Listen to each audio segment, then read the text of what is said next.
ಶರಣು ಶರಣಾರ್ಥಿ. ವಿಶ್ವ ಬಸವ ಜಯಂತಿ. ಈ ವರ್ಷದ ವಿಶ್ವ ಬಸವ ಜಯಂತಿಗೆ ಬಸವ ಅವರ್ ಕಲ್ಚರಲ್ ಐಕಾನ್, ಇದು ಈ ವರ್ಷದ ಒಂದು ಧ್ಯೇಯ ಅಥವಾ ಥೀಮ್. ಅಂದ್ರೆ ಬಸವಣ್ಣ ನಮ್ಮ ಸಾಂಸ್ಕೃತಿಕ ಪ್ರತಿಮೆ.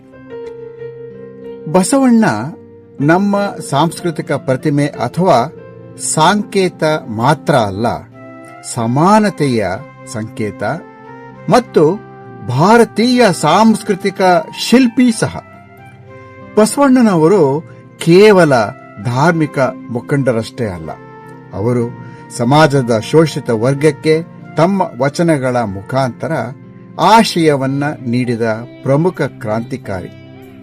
ಅವರು ಪ್ರತಿಪಾದಿಸಿದ ತತ್ವಗಳು ತತ್ವಜ್ಞಾನ, ಧಾರ್ಮಿಕ ಚಿಂತನೆ ಮತ್ತು ರಾಜಕೀಯ ಸಮಾನತೆಯನ್ನು ಒಳಗೊಂಡು ಸಮಾಜದಲ್ಲಿ ಒಂದು ಹೊಸ ಯುಗವನ್ನೇ ರೂಪಿಸಿಬಿಡುತ್ತೆ. ಬನ್ನಿ, ಬಸವಣ್ಣನವರ ಜೀವನ ಮತ್ತೆ ಅವರ ಕೃತಿ ತತ್ವಗಳನ್ನ ಮತ್ತಷ್ಟು ಸವಿಸ್ತಾರವಾಗಿ ಪರಿಶೀಲನೆ ಮಾಡೋಣ.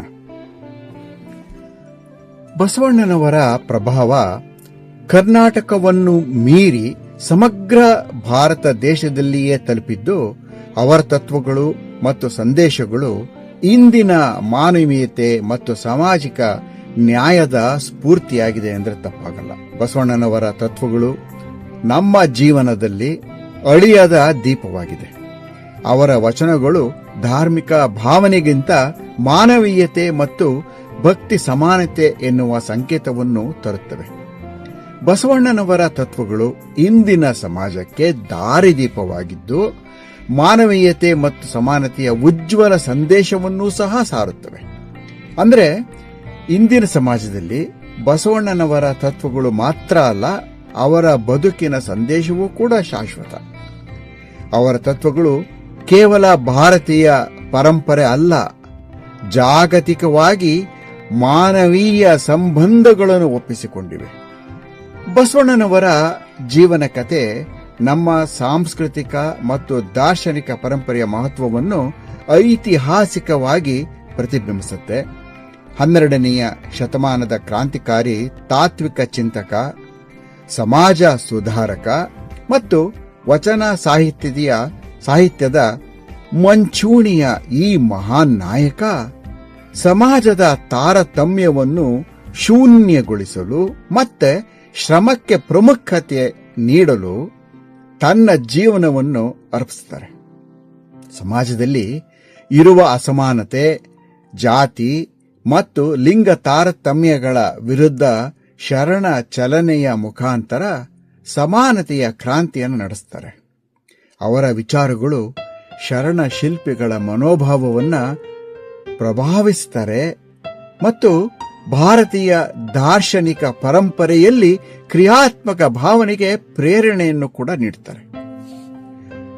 ಬಸವಣ್ಣನವರ ದರ್ಶನ ಮತ್ತು ಜೀವನ ಕಾಲಾಂತರಕ್ಕೂ ಚಿರ ಚೈತನ್ಯವಾಗಿರ್ತಕ್ಕಂಥ ಸಂದೇಶವನ್ನು ಸಾರುತ್ತೆ. ಬಸವಣ್ಣನವರ ಕ್ರಾಂತಿಕಾರಿಯಾದ ತತ್ವಗಳು ಸಮಾನತೆಯ ದಾರಿ ಎನಿಸಿದರೆ ಅದರ ಬಗ್ಗೆ ನಾವು ಈಗ ಗಮನ ಹರಿಸೋಣ. ಮೊದಲನೆಯದಾಗಿ ಕಾಯಕವೇ ಕೈಲಾಸ, ಶ್ರಮದ ಪಾವಿತ್ರ್ಯ.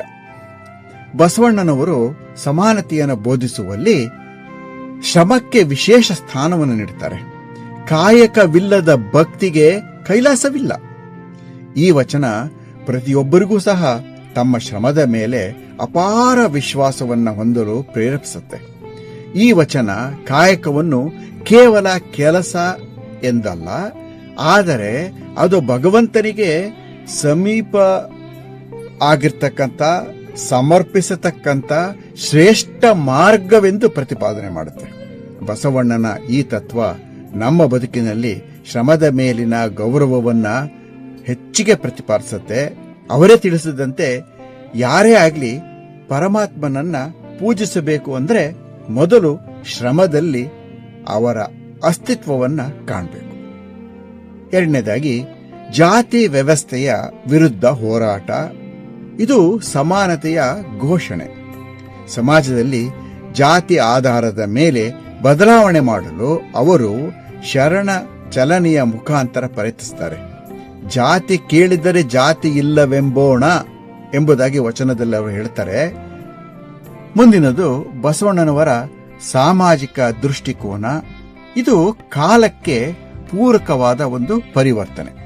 ಪ್ರಜಾಪ್ರಭುತ್ವ ಮತ್ತು ಸಾಮಾನ್ಯ ಜನತೆ ಬಸವಣ್ಣನವರ ತತ್ವಗಳನ್ನ ಇಂದಿನ ಪ್ರಜಾಪ್ರಭುತ್ವಕ್ಕೆ, ಇದರ ಒಂದು ವ್ಯವಸ್ಥೆಯೊಂದಿಗೆ ನೇರವಾಗಿ ಸಂಬಂಧವನ್ನು ಹೊಂದಿದೆ ಅಂತಂದ್ರೆ ತಪ್ಪಾಗಲ್ಲ.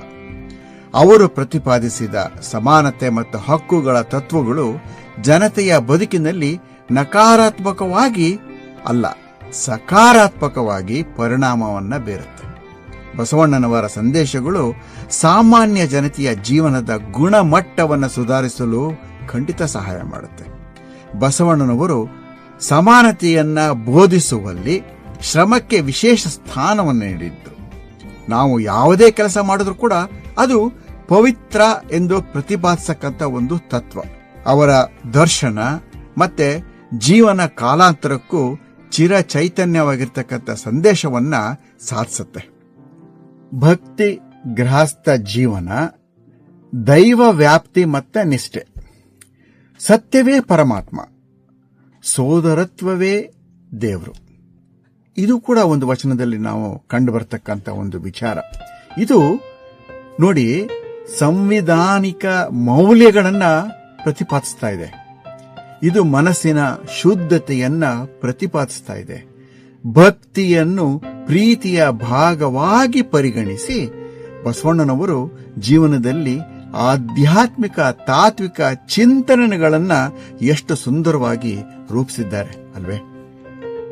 ಮುಂದೆ ಸೌಹಾರ್ದ ತತ್ವಗಳು ಅಂದ್ರೆ ಅರಿವು ಸೇವೆಯಾಗಿರಬೇಕು, ಅರಿವು ಪ್ರೀತಿ ಆಗಬೇಕು ಎಂಬ ಅವರ ಮತ್ತೊಂದು ವಚನದ ಒಂದು ತತ್ವ ದೈವ ಭಾವನೆಯನ್ನ, ಸಮಾನತೆಯನ್ನ ಮೂಡಿಸೋದಕ್ಕೆ ಸಹಾಯ ಮಾಡುತ್ತೆ. ಈ ಮುಂಚೆ ನಾವು ಹೇಳಿದ ಹಾಗೆ ಬಸವಣ್ಣನವರ ಶರಣ ಚಲನೆ, ಈ ಶರಣ ಚಲನೆ ಆಧ್ಯಾತ್ಮ ಮತ್ತು ಸಾಮಾಜಿಕ ಕ್ರಾಂತಿ ಅಲ್ಲದೆ ಇನ್ನೇನು.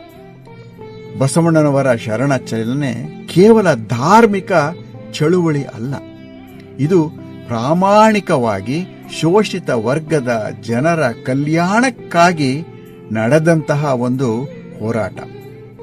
ಅಂದ್ರೆ ಸಮಾನತೆಯ ಆಧ್ಯಾತ್ಮಿಕ ಶಿಲ್ಪ ಅವರಲ್ಲಿದ್ದಾರೆ. ಅವ್ರು ಹೇಳ್ತಾರೆ, ನಾನು ಪ್ರೀತಿಸುವ ದೇವರು ಎಲ್ಲರಿಗೂ ಸಮಾನ. ಅದಕ್ಕೆ ಅವರು ಕಲ್ಲನ್ನ ಲಿಂಗವನ್ನಾಗಿ ಪರಿಗಣಿಸಿ ಅದರಲ್ಲೇ ಒಂದು ದೇವರನ್ನ ಕಾಣತಕ್ಕಂಥ ಒಂದು ಸಂಕಲ್ಪ ಮಾಡ್ಕೊತಾರೆ. ಅಂದ್ರೆ ಅವರ ಈ ಒಂದು ವಿಶೇಷ ವಿಚಾರದ ಮೂಲಕ ದೇವರ ಸೌಹಾರ್ದತೆಯನ್ನು ಪ್ರತಿಪಾದಿಸುವಲ್ಲಿ ಬಸವಣ್ಣನವರ ಚಲನೆಯ ಮಹತ್ತರವಾದ ಒಂದು ಪಾತ್ರವನ್ನು ವಹಿಸುತ್ತೆ.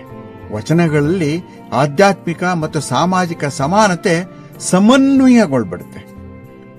ಮುಂದೆ ಮಹಿಳಾ ಶಕ್ತಿಯ ಪ್ರೋತ್ಸಾಹ.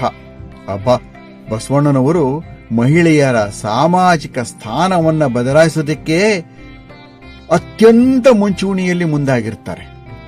ಶಿವಶರಣೆ ಜಗತ್ತಿನ ಶ್ರೇಷ್ಠೆ, ಇದು ಮಹಿಳಾ ಹಕ್ಕುಗಳಿಗೆ ಅತ್ಯಂತ ಪ್ರಭಾವವನ್ನ 12ನೆಯ ಶತಮಾನದಲ್ಲೇ ಬೀರ್ತಾ ಇದೆ. ಇವತ್ತಿನ ದಿವಸ ಮಹಿಳೆಯರ ಒಂದು ಶಕ್ತಿಯ ಒಂದು ಪ್ರಭಾವವನ್ನ ನಾವು ಎಷ್ಟು ಹಿರಿಮೆಯಿಂದ ಕೊಂಡಾಡಿದ್ರೂ ಸಹ ಸಾಲದು. ಜೊತೆಗೆ ಶೋಷಿತರ ಹಕ್ಕುಗಳಿಗೆ ಪ್ರತಿನಿಧಿ. ಜಾತಿ ಕೇಳಿದರೆ ಜಾತಿ ಇಲ್ಲವೆಂಬೋಣ ಹಿಂದೆ ಹೇಳಿದ ಹಾಗೆ, ನ್ಯಾಯವೇ ದೇವ, ನ್ಯಾಯವಿಲ್ಲದ ಪೂಜೆ ಏನು. ಬಸವಣ್ಣನವರು ಸಮಾಜದಲ್ಲಿ ಕೇವಲ ಧಾರ್ಮಿಕ ತತ್ವವಲ್ಲ, ಅದರ ಶೋಷಿತರ ಉನ್ನತಿಗಾಗಿ ಹೋರಾಡಿ ಮಾದರಿಯಾಗಿದ್ದಾರೆ. ಬಸವಣ್ಣನವರ ಬೆಳಕು ಇಂದಿಗೂ ಸಹ ಜೀವಂತ. ಬಸವಣ್ಣನವರ ತತ್ವಗಳು ಇಂದಿಗೂ ಜಾಗೃತಿಕ ಸ್ಫೂರ್ತಿಯನ್ನ ನೀಡ್ತಾ ಇವೆ. ಅವರ ಮಾತುಗಳು ಮತ್ತು ಚಲನೆಗಳು ಮಾನವೀಯತೆಯ ಮತ್ತು ಸಮಾನತೆಯ ಪರ ಇಂದಿಗೂ ಸಹ ಅತ್ಯಂತ ಪ್ರೇರಣೆಯಾಗಿದೆ.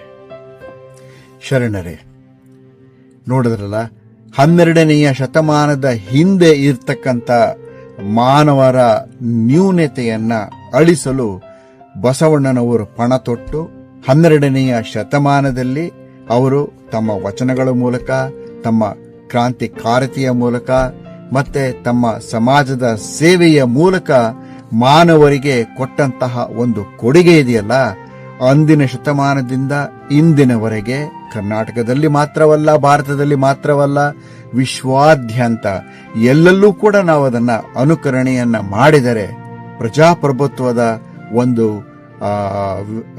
ವ್ಯಾಲ್ಯೂ ಅಂತ ಏನು ಹೇಳ್ತೀವಿ, ಆ ಒಂದು ಅಂಶವನ್ನ ನಾವು ಅತ್ಯಂತ ಎತ್ತರಕ್ಕೆ ಕೊಂಡೊಯ್ಯಲಿಕ್ಕೆ ಸಾಧ್ಯ. ಪ್ರಪಂಚದಲ್ಲಿ ಶಾಂತಿಯನ್ನು ನೋಡಲಿಕ್ಕೆ ಸಾಧ್ಯ. ಶಾಂತಿಯುತವಾಗಿ ನಾವು ಸೌಹಾರ್ದತೆಯಿಂದ ಜೀವನವನ್ನು ಮಾಡ್ತಾ ಈ ಮನುಕುಲದ ಒಂದು ಉತ್ತಮ ಸ್ಥಾನವನ್ನು ನೋಡಲಿಕ್ಕೆ ಸಾಧ್ಯ. ಇಂಥ ಮಹಾಪುರುಷ ಬಸವಣ್ಣನವರನ್ನ ನಾವು ಕಲ್ಚರಲ್ ಐಕಾನ್ ಅಥವಾ ಸಾಂಸ್ಕೃತಿಕ ಪ್ರತಿಮೆ ಎಂಬುದಾಗಿ ಇವತ್ತು ನಾವು ನಿದರ್ಶನ ಮಾಡಿ ತೋರಿಸ್ತಾ ಇದ್ದೀವಿ. ನಾವೇ ಧನ್ಯರಲ್ವೇ ಬಸವಣ್ಣನವರನ್ನ ಪಡೆದಂತಹವರು. ಈ 4 ಮಾತುಗಳನ್ನು ಕೇಳಿಸಿಕೊಂಡ ಎಲ್ಲರಿಗೂ ಕೂಡ ಶರಣು ಶರಣಾರ್ಥಿ.